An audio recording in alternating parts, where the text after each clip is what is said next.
Hello everyone, welcome to my channel. मैं हूं आपकी होस्ट रश्मि। आज मैं आप लोगों को माइक्रो ग्रीन्स के बारे में बताने जा रही हूं।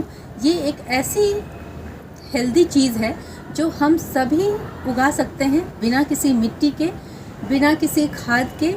ये इतना आसान है कि आप इसे अपने किचन की खिड़की के पास रख सकते हैं या आपके बेडरूम के खिड़की के पास रख सकते हैं। आपके पास चाहे कितनी भी कम जगह हो, लेकिन आप इस चीज़ को उगा सकते हैं और हेल्थ बेनिफिट भी पा सकते हैं।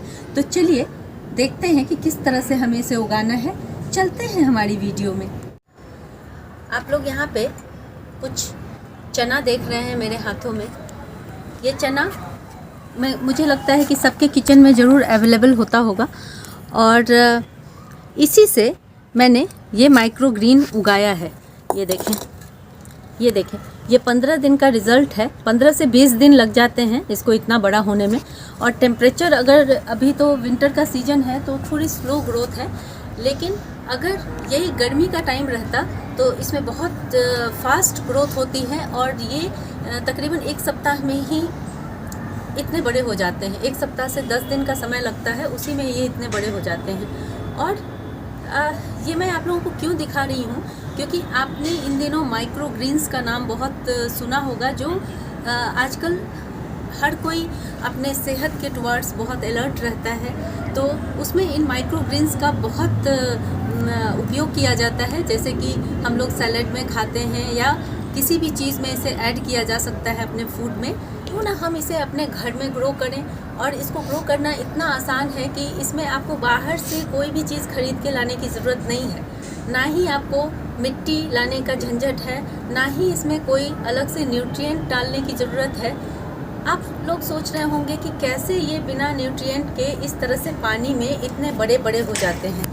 आप देखें कि एक छोटे से सीड से कैसे ऊपर की तरफ भी इतना कुछ डेवलप हो गया है और नीचे की तरफ भी आप इसकी ग्रोथ देख सकते हैं कितनी शानदार हुई है, वो भी बिना किसी न्यूट्रिएंट के।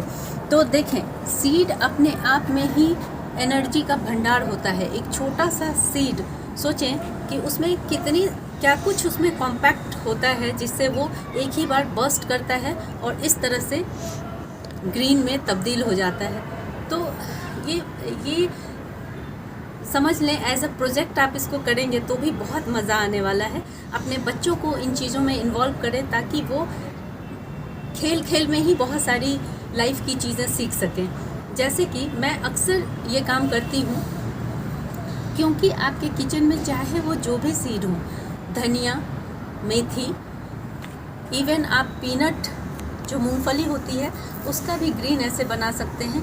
इसके अलावा भी आपके मस्टर्ड, ये सारी चीज़ें जो आपके किचन में जो भी सीड अवेलेबल हैं, उन सीड से आप इस तरह के माइक्रो ग्रीन्स बना सकते हैं।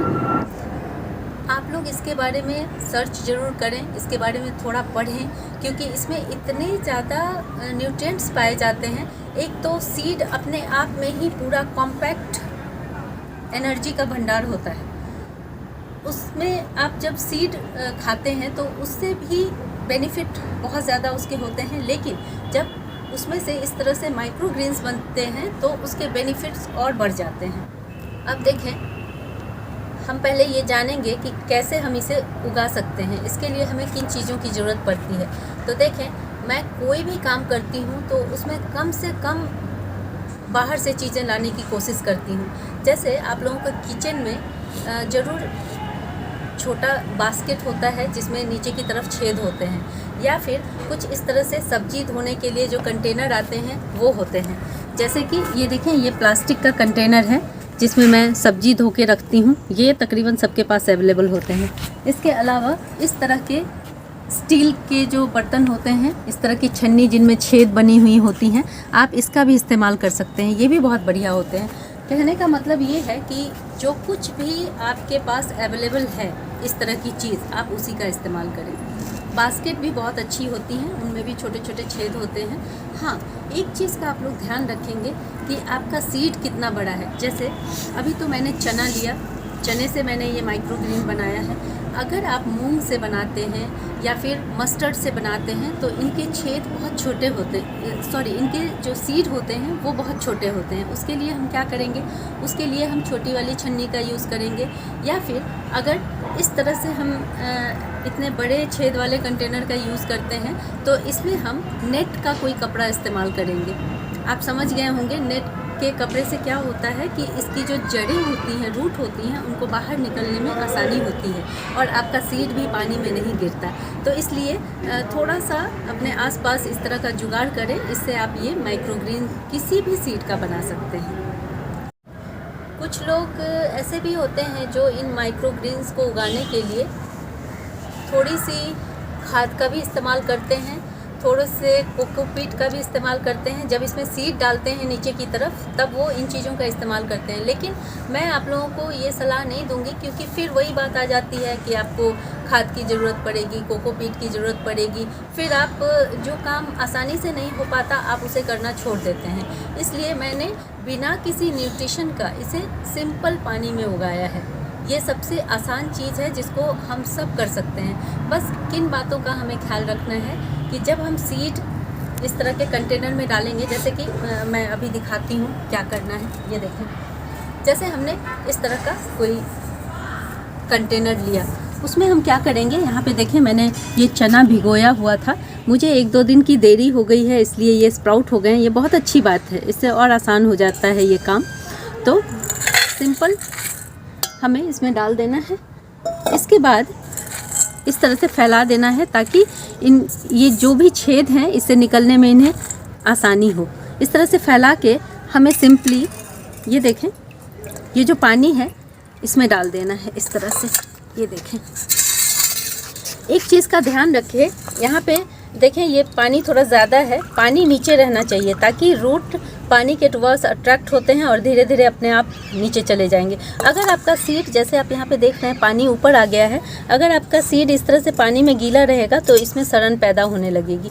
इसलिए आपको यही ध्यान रखना है कि पानी थोड़ा नीचे हो। अब देखें कौन सी ऐसी ज़रूरी बातें हैं जो हमें इसे उगाने में ध्यान रखनी है।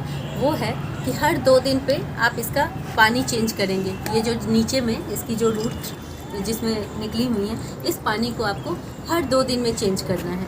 और उसके बाद आपको इसे ऐसी जगह पे प्लेस करना है जहाँ इनडायरेक्ट सनलाइट आए। मतलब कि आप अगर मान लें आपकी खिड़की पे धूप नहीं आती है तो भी कोई बात नहीं है, ब्राइट लाइट आती हो, ऐसी जगह में इसको प्लेस करके छोड़ दें। मुझे लगता है कि तकरीबन सबके किचन के विंडो पे भी अगर ये रख देंगे तो ये हो जाएगी। बहुत ज़्यादा ऐसा नहीं है कि एकदम डायरेक्ट सनलाइट में रखना है, ये सब कोई झंझट का काम नहीं है। बस आपको एक जगह इसे प्लेस कर देना है, वहाँ से इसे हिलाना नहीं है। और दूसरी चीज़ ये है कि जैसे देखें मैंने अभी ये चना लगाया है तो इसे मैं एक बार कट करूँगी बस, उसके बाद दोबारा इसमें ग्रोथ नहीं आएगी। लेकिन अगर हम धनिया लगाते हैं, मेथी लगाते हैं तो इन सब कुछ ऐसे सीड हैं जिनमें आप दोबारा भी हार्वेस्टिंग ले सकते हैं। अब देखें, आप लोग सोच रहे होंगे इसका इस्तेमाल किस तरह करें, तो ये जितना भी ग्रीन पार्ट आपको दिख रहा है इसको आप कट करके इस्तेमाल कर लें, और जो नीचे का है उसे अपने या तो आप अपने खाद में इस्तेमाल कर सकते हैं या मिट्टी में मिला दें। और दिखाती हूँ मैं आप लोगों को कि किस तरह से ये नीचे में इसकी रूट बनी हुई हैं और किस तरह से ये आगे की तरफ, ये देखें, ये देखें, ये मैंने 2 प्लांट निकाल लिए हैं।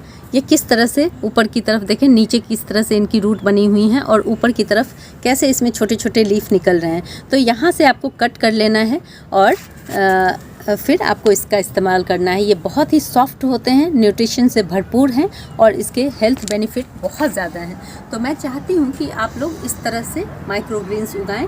ये आप किसी भी मौसम में उगा सकते हैं। हाँ, कुछ सीड हैं जैसे धनिया, जैसे मेथी को आप विंटर में ही उगा सकते हैं, गर्मी में वो नहीं उगेंगे। उसी तरह से धनिया है, उसका भी एक पर्टिकुलर टाइम होता है, टेम्परेचर पे बहुत डिपेंड करता है उसकी स्प्राउटिंग। लेकिन चना ऐसा एक सीड है जिसको आप पूरे साल उगा सकते हैं। तो इसलिए आप इससे माइक्रोग्रीन लेना बहुत इजी है। इसीलिए मैंने इसका माइक्रोग्रीन आप लोगों को उगा के दिखाया है कि किस तरह कितनी आसानी के साथ बिना किसी न्यूट्रिएंट का। अब बहुत लोग सोचेंगे कि इसके पानी में ज़रूर कुछ डालते होंगे या डालना चाहिए, ऐसा कुछ भी नहीं है। ये जो ग्रीन निकलते हैं ये अपनी एनर्जी से निकलते हैं, इसलिए कुछ भी आपको डालने की ज़रूरत नहीं है। देखें, मैं आप लोगों को एक चीज़ दिखाना चाहती हूँ। जिस दिन मैंने माइक्रोग्रीन्स उगाने के लिए पानी में चना डाला था, उसी दिन मैंने यहाँ मिट्टी में भी कुछ सीड डाले थे, सेम वही बीज डाले थे। लेकिन यहाँ देखें ग्रोथ कैसी हो रही है, और पानी में आप लोगों को दिखाया मैंने ग्रोथ कैसी हो रही है। इसमें न्यूट्रिएंट भी डले हुए हैं, मिट्टी भी है, इसको सनलाइट भी डायरेक्ट मिल रही है। लेकिन इसके बावजूद भी मिट्टी में जो रिज़ल्ट था वो मुझे ज़्यादा अच्छा लगा। तो आप लोग भी क्यों ना यही तरीका अपनाएं, जिससे कि कम मेहनत में कम इंग्रेडिएंट के साथ हम अपने घर में ही बहुत सारे माइक्रोग्रीन्स उगा सकते हैं। हर 15 डेज़ बाद आप एक अल्टरनेट वो रखें। जैसे कि आपने एक उगाया है और आप एक तैयार करके रख दें, तो जब 15 दिन में आप एक कट करेंगे तो आपका दूसरा रेडी हो जाएगा। अगर आप 3-4 तरह के कंटेनर रखते हैं और उसमें किसी में मेथी बो दी, किसी में धनिया बो दिया, किसी में कुछ, तो आपको मिट्टी से ज़्यादा अच्छा रिजल्ट मिलेगा और आप उनको हार्वेस्ट करते जाएं और इस तरह का एक सीरियल बना लें। इससे आपको कभी भी ऐसा नहीं होगा कि आपकी हार्वेस्टिंग रुक जाएगी। अगर आप लोगों को मेरी ये वीडियो पसंद आती है तो प्लीज़ इसे लाइक, शेयर एंड सब्सक्राइब करना ना भूलें। बेल बटन को ज़रूर दबाएं। Live nature, love nature. Thank you.